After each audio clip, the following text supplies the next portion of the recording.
Et oui, il sera de plus en plus compliqué de trouver une alternance en 2025 suite à l'article 192 de la loi de finances 2025 qui stipule que chaque entreprise qui embauchera un nouvel alternant devra payer 750 € dès le 1er juillet 2025. S'ajoute à cela qu'ils auront beaucoup moins d'aides octroyées par l'OPCO, ce qui réduit fortement les chances de trouver une alternance. Alors si toi aussi tu veux pas être comme cette personne-là qui a déposé plus de 800 candidatures avec 0 réponse, je te conseille de rester bien jusqu'à la fin de cette vidéo car je te donnerai l'ultime conseil que personne ne t'a encore jamais donné et qui est très important pour trouver son alternance. Salut, moi c'est Enzo et je vais te montrer aujourd'hui comment grâce à un processus automatisé et organisé, tu vas pouvoir trouver facilement une alternance en 2025. Processus qui m'a permis de trouver mon stage de 2e année, mon alternance de 3e année et également mon alternance pour mon master dans un grand groupe du CAC 40. Toutes les informations et conseils qui vont suivre, je les ai eus en discutant avec plus d'une dizaine de RH, mais aussi en faisant passer moi-même des entretiens et en mettant en place un processus de recrutement pour me trouver un remplaçant pour mon entreprise dans mon ancienne alternance. Et donc j'ai réussi à mettre à la place d'un recruteur, mais aussi à la place d'un alternant. Donc je suis très bien positionné pour pouvoir vous parler de tout ça. Donc la première étape, ça va être de trouver le site sur lequel on va pouvoir postuler. Donc il en existe plusieurs, vous devez déjà en connaître. On a Welcome to the Jungle, Indeed, Hello Work et même LinkedIn. On va pouvoir trouver des offres, mais surtout qui va nous servir ensuite dans le processus et qu'on verra ça juste après. Et donc l'idée, c'est de trouver des annonces, des posts, voilà, de trier.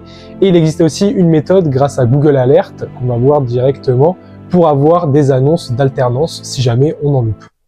Donc tu vas te rendre sur internet, tu vas taper Google Alert, donc comme ceci. Donc ensuite tu vas te rendre sur la page, tu vas cliquer sur modifier et donc là tu vas pouvoir mettre des alertes en fait, donc via ton mail. Donc tu vas mettre entre guillemets par exemple offre alternance tu mets par exemple le domaine que toi tu recherches, donc commercial par exemple pour moi. Hop.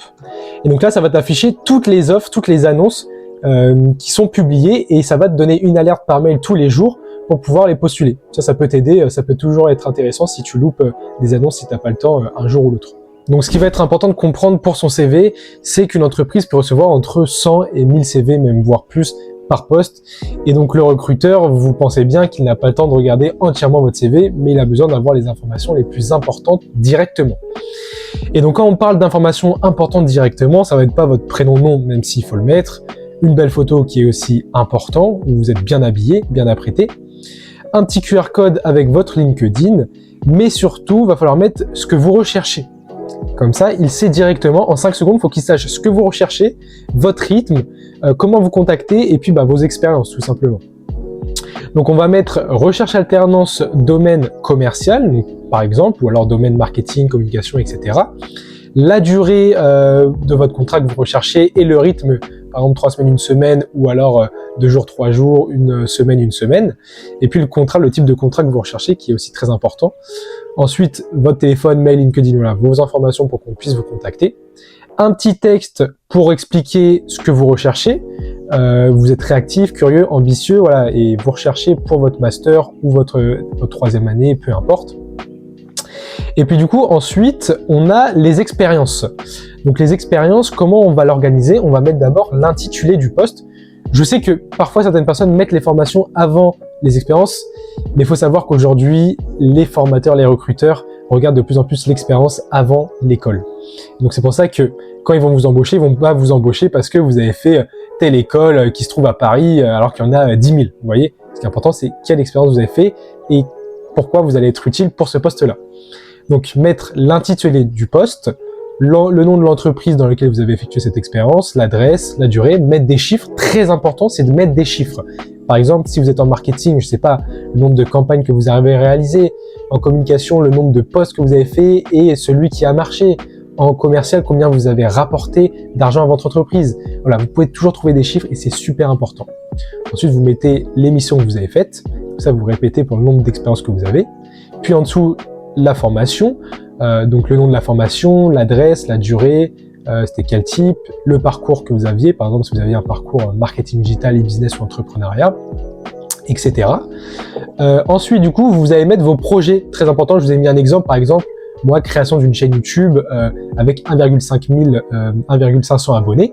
Ça peut être aussi, par exemple, du bénévolat ou alors des actions que vous avez entreprises avec votre école. Réfléchissez, vous allez toujours en trouver.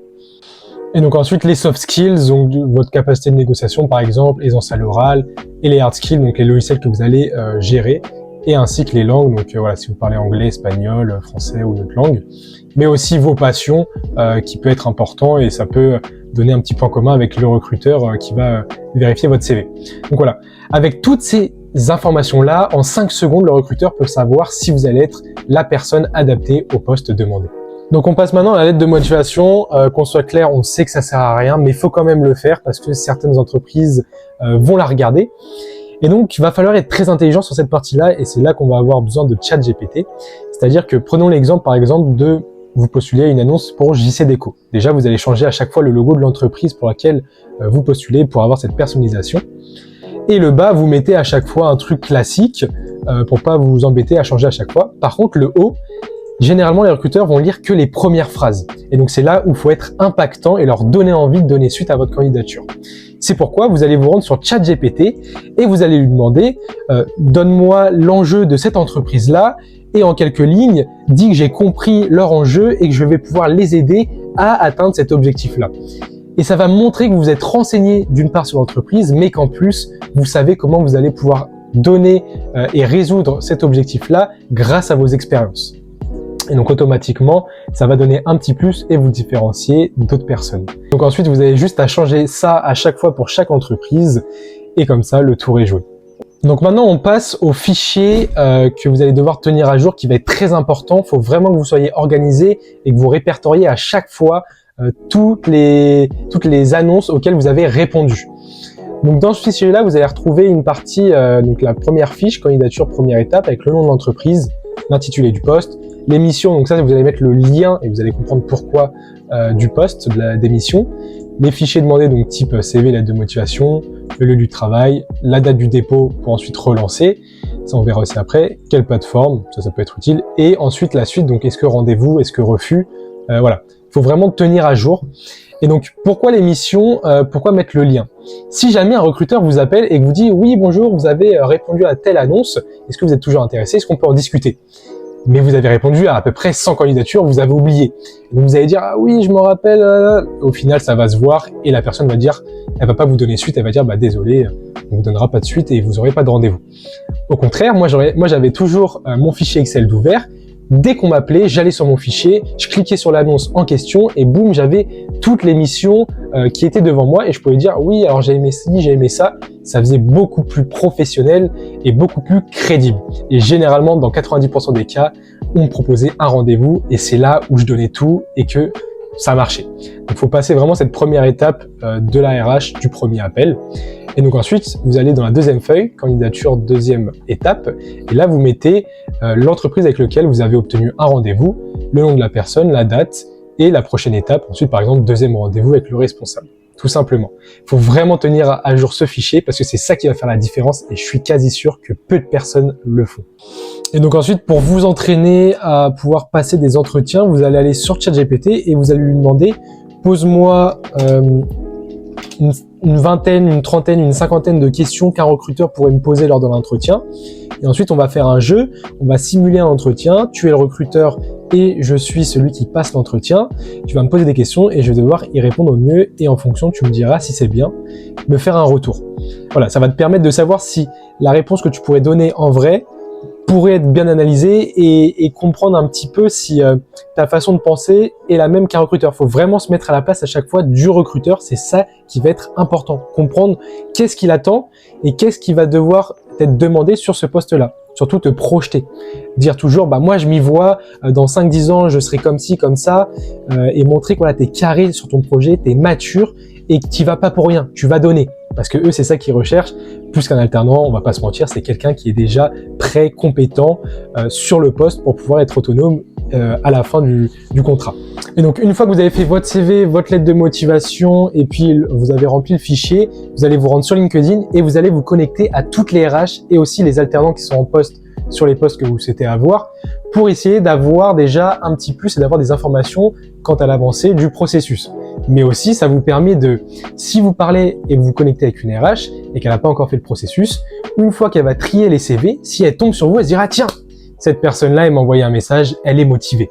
Et donc, ça va faire toute la différence. En plus, sur LinkedIn, vous avez le droit, il me semble, sans ajout, vous pouvez vous connecter 100 fois par mois ou par jour, je sais plus. Donc, ça vous permet vraiment de vous donner beaucoup de personnes et beaucoup de possibilités. Donc, n'hésitez pas même à leur envoyer un message. Bonjour, j'ai postulé à cette annonce-là, j'aimerais avoir un peu plus d'informations. Je vous joins mon CV si besoin. Merci d'avance pour votre retour. Bonne journée. Et déjà là, vous avez marqué des points. L'ultime conseil et enfin la dernière étape pour avoir son alternance et être sûr de l'avoir, ça va être se conditionner mentalement et se projeter directement dans l'entreprise et sur le poste souhaité. On appelle ça la loi de l'attraction, c'est le fait de savoir et de vraiment vouloir y être à tel point que vous arrivez à vous projeter et à vous voir directement dans l'entreprise. Pour ma part, j'ai procédé à cette technique pour l'entreprise que je souhaitais et j'ai eu plusieurs entretiens avec plusieurs entreprises et à chaque fois, c'était un secteur qui m'intéressait pas beaucoup et même si je voulais donner l'envie et montrer que j'avais cette envie-là, au final, ils se rendaient compte que j'étais pas tellement motivé. En revanche, dès lors que j'ai trouvé le secteur vers lequel j'avais envie de m'orienter, l'entreprise et le poste, j'ai fait une vidéo, je me suis dit, tu auras cette entreprise, tu vas l'avoir, je m'y vois déjà. Et vous savez quoi, c'est l'entreprise qui a accepté de me prendre. Voilà, c'était Enzo ALD, je te souhaite un bon courage. N'hésite pas à écrire en commentaire si tu as d'autres techniques ou astuces pour aider les personnes et si tu as trouvé ton alternance grâce à cette vidéo-là. Ça me ferait très plaisir. N'oublie pas non plus de t'abonner et liker et je vous souhaite une très bonne journée.